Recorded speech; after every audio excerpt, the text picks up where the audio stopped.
Hey everyone, I'm Linda Loveland with the North Carolina Farm Bureau, and special interview today. We have Joey Carter. All you are familiar with the hog nuisance lawsuits that are going on in the gag order that was actually just lifted last Friday. So this is our first opportunity to actually get to hear from some of the farmers involved in these lawsuits. Now we have to be careful what we say. There were appeals in process. Of course, these lawsuits are still going on, but this is the first time we actually get to see you. I've met you a couple times and it's just been a handshake or a hug, but we get to hear from you finally. How are you and your family doing?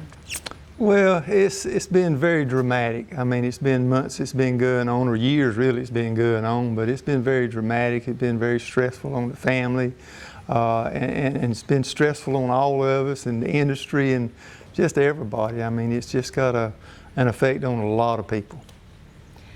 I can't even imagine having to deal with this every day, the way hearing everything that comes out of these trials and what's being said. How does that make you feel? Well, you know, I keep telling people you got to stay positive. You know, this is just a bump in the road. We're going to get through this. You know, and things are going to get better. They got to get better. And I keep talking with my preacher a lot about it and everything. And it's hard not to have bad feelings when you try to be a good neighbor and help people. And that's kind of what you were raised to do, and I want to continue to do that. So it's kind of been hard, but you got to think positive, knowing that something bigger or better is going to come out of this. You're an eternal optimist. Is there something that you want to tell people? What has bothered you the most going through all these trials and not being able to speak? Is there something that just has really upsetted you? Anything that you've wanted to say, or even to say to people, your supporters, anybody? Well, first of all, you know, I know I've had a lot of supporters. I know that, and we really appreciate that. And, you know, we've kind of been limited to any response or anything we could do, but I do want to say publicly, my family and I are very thankful for all the support and the prayers and everything from everybody, because, you know, it's just been overwhelming with the support and people, you know, just supporting the industry. So we thank everybody for that. But I reckon one of the hardest things is knowing that, you know, I've been here over 3 decades, and, you know, I always tried to do right. I've complied by all the state and federal rules and regulations, and I never had a violation. And I always tried to be a good neighbor and be good in the community, help my neighbors and anybody, because I've been a volunteer fireman for 40 plus years, so that's just part of what I do, you know, on a daily basis, and I want to continue to do that. But it's been kind of hard knowing the relationship and how the community was before all this started and how it is today. It's really destroying it and driving a wedge between, you know, the farmers and a lot of people in the community, which it shouldn't, you know. We're all grown adults. You know, if there's a problem, we should have talked about it. We should have tried to come to some reasonable, that everybody lived and, you know, be happy. But when you're not provided that opportunity and you don't know there's a problem, and then all of a sudden, one day you said, hey, you know, somebody said, we're going to carry you to court. And it's kind of been tough. It's kind of been very stressful, you know, but you can't dwell on it. If you do it, it'll eat you alive. So like I say, you've got to stay positive to survive and to get through it. I mean, you know, it's going to be all right. We're going to be fine. It's just a bump in the road. We've got to get through it, and there might be a few more, but in the end, I really think that somebody else is in charge that's a little higher up, and we're going to be fine. Very positive. So let's talk a little bit about your operation here. They're depopulating. We know that. That's public knowledge. So when will all the hogs be gone? Somewhere in the next 3 to 4 weeks, I feel like all my hogs will be going off my farms, both farms. That's what you've grown up doing. Yeah, over 33 years I've done it, and, you know, any other person as a family man, I wanted to give it to my kids, you know, and leave a legacy for them, you know, because it's hard work, but it's good, honest work. And I mean, you know, we're doing it not only for us, but to help the world and, you know, try to make it a better place. So what are you doing to sort of fill that void? I mean, what are your plans? You and your family have really had to get together and figure out, you know, what in the world's next. Well, you know, I've got some cows, and I've increased my cow herd because I've still got, you know, the houses to contend with as far as keeping them up, keep the grass mowed. I got to keep the lagoons pumped. I got to keep the insurance paid on the buildings and so forth and so on. So, it's not like when the hogs leave, the bills quit coming. They're going to come. So I've tried to increase the cow herd to supplement some of my income, you know, that way. And I retired in 2014, over 30 years in law enforcement. So I've got a little retirement check there, but still, it's just tough to try to say, what am I going to do next year? Where am I going to be this time next year? Or, you know, is my hogs going to come back, or am I done? So, I mean, it's just a lot to think about. It had to have been hard to sit through all of this and know that you've been attacked personally, professionally, on just about every level, and not be able to say anything or tell your side of the story. I can't even imagine that. Well, I think that's what hurts too, you know, knowing the truth did not come out. You know, it just didn't come out. All the truth did not come out. And I feel like there's a lot more that people, and I know people that's visited for them like yourself today, you know, you're here today. I mean, you can attest to what's going on today, you know, and as we're speaking, I'm pumping lagoons right now. So, I mean, you can attest to that. And you surprised me with that. He goes, I just want you to know I'm pumping. Like, what do you mean?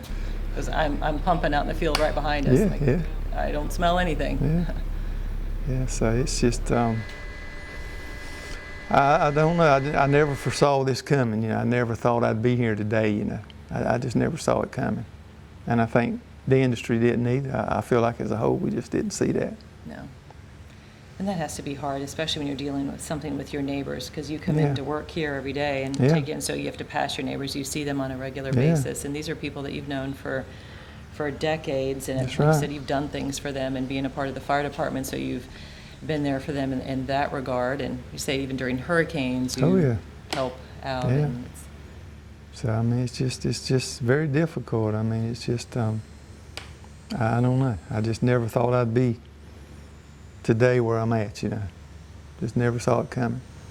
do you think if it can happen to you, it can happen to anybody? Oh, I think there's no industry safe.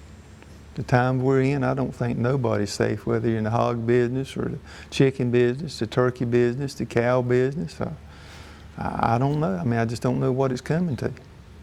It's just, you know, you turn the TV on and everybody said, hey, call me. You know, call me. It's all about, you know, well, I mean, you know, we all know. I mean, it's dollar driven. Everything is driven by money. And that's the sad part. You know, we're there. We're there today. Well, you have amazing faith and, again, amazing optimism, because to be at the center of all this and deal with the months that you've been through all this. And well, I mean it for me, but I mean it for the industry too. You know, if I can help the industry and whatever we need to do, I mean, you know, I'm willing to do it. You know, I'm willing to sit down and talk. Whatever we need to do, you know, if we make it better, sure, well, let's make it better. But you know, we've done this I've done this for over 3 decades, and you know, I've tried a lot of different alternative systems over the years and done things, and we always resort right back to what we started with. You know, it's the best and most efficient way to do.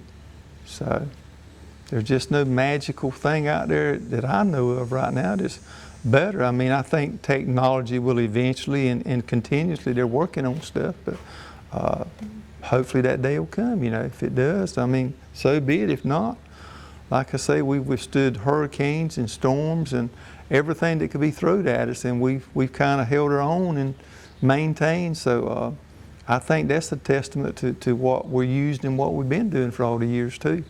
Well, I just said, you know, this is prime hurricane season and you've got to get ready, just be prepared. And you said, well, that's one reason why you're spraying today, is just to make sure the lagoons are low level. And you know, a few weeks ago, we were all in good shape, and within about 3 weeks there over here where we're sitting at, I got over 21 inches of rain within 3 weeks. And I mean, you know, my lagoons were down low because we always during the summer get them down, but that put us right back up, and a lot of people was in trouble. So now we're just getting to the point we're about to get them back down, or most of us are. And then here we got storms, you know, off the coast, you know, in the Atlantic or wherever. And it's a worry, you never know. And I'm not that old, but I just, it's nothing now when they say you got a chance of rain to get a 2-inch rain or a 4-inch rain at one time, you know, and that's, it's tough to manage all of that and try to stay on top of it. But I think overall we do a great job. Absolutely. What do you like best about hog farming?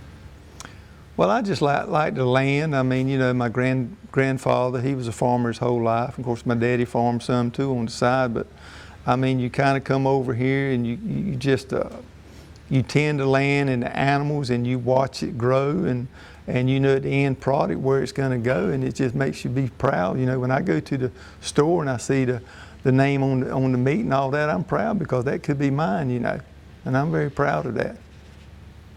Well, we're proud of you and everything that you do. Well, thank you. So the next step, waiting for the appeals process to kind of work its way through, and that's the next That's step for it. you. We're just kind of waiting now, and you know, and don't know when that'll be. We know the process has started, but we just don't know how long it's going to take. So I don't know.